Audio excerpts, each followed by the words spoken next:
O Poder Judiciário promoveu um evento para discutir a violência sexual contra crianças e adolescentes. Quem traz mais detalhes para a gente é a Dandara Amorim.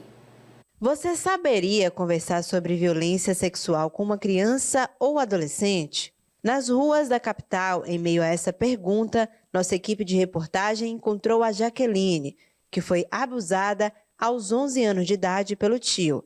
Algo que ficou na memória e para ela nunca vai passar, principalmente porque as pessoas em sua volta não acreditaram nela. Depois de um certo tempo eu fui e falei para o meu pai. Meu pai não acreditou, a minha avó não acreditou, a minha tia sabia.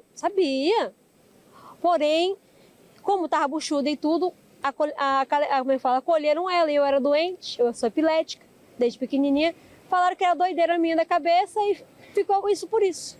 São histórias que se repetem dentro de lares ou ambientes escolares, como da Jaqueline, que não foi ouvida quando criança. De acordo com o Fórum Brasileiro de Segurança Pública, as taxas de vítimas de estupro por 100 mil habitantes de 0 a 19 anos em 2020, os 5 estados que apresentaram os piores índices foram Mato Grosso do Sul, Rondônia, Paraná, Mato Grosso e Santa Catarina.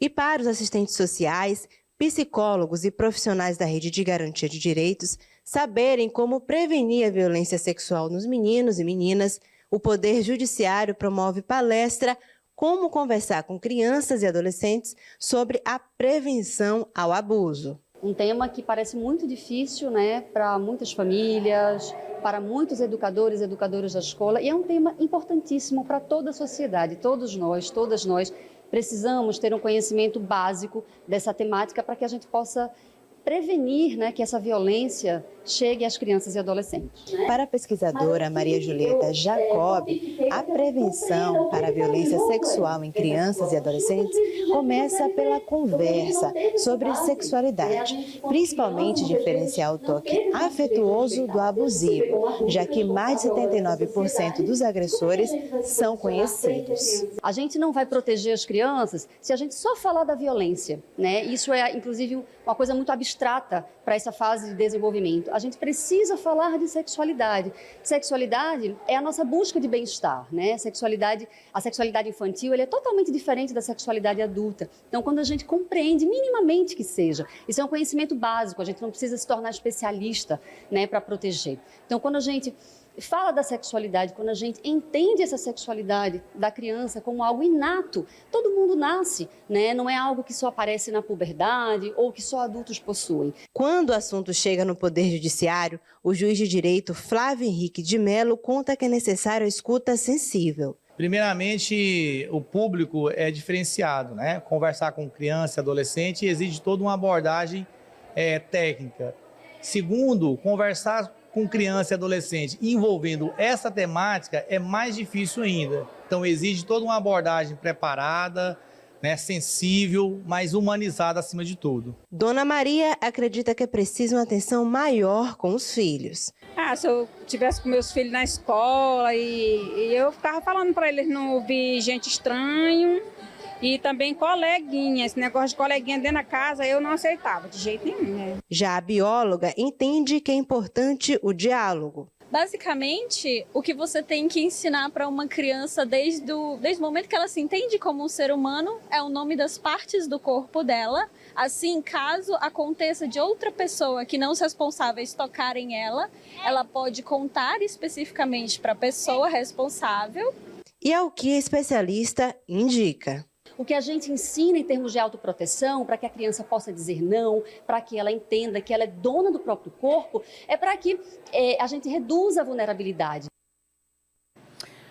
Mas a gente precisa também estar ciente, a gente que é pai, a gente que é mãe, que um filho e uma filha só vai contar esse tipo de coisa, esse tipo de violência, caso estejam sofrendo, se eles têm intimidade com os pais, se eles têm abertura para contar esse tipo de coisa para os pais.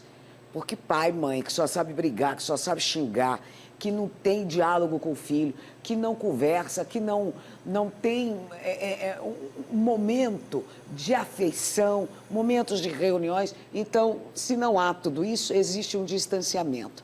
São as famílias que moram nas mesmas casas, mas que não estão juntas. Você acha que o fato de morar na mesma casa significa que vocês moram juntos? Não.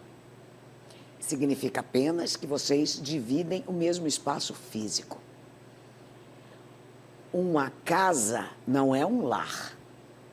Quem faz o lar são as pessoas que moram dentro daquela casa. Então, se você tem a casa, todos vocês moram dentro dessa casa, mas juntos vocês não formam um lar, então uma criança, ela está desamparada, ela não está protegida por você, ela não pode contar contigo, especialmente em um caso assim. Por quê? Ela não tem liberdade, ela não tem sequer proximidade. Então, faça da sua casa um lar.